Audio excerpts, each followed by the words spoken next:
रूपं त्र्यहमिति च परं यत्स्वरूपं तुरीयं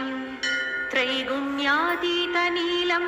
कलयति मनसस्तेजसिन्धूरमूर्तिं योगीन्द्रैर्ब्रह्मरन्ध्रैः सकलगुणमयं श्रीहरेन्द्रेण सङ्गं गं गं गं गं गणेशं गजमुखमभितो व्यापकं चिन्तयन्ति वं वं वं विघ्नराजं भजति निजभुजे दक्षिणे न्यस्तशुण्डं क्रं क्रं क्रं क्रोधमुद्रादलितरिपुबलं कल्पवृक्षस्य मूले दं दं दं दन्तमेकं दधति मुनिमुखं कामधेन्वानिश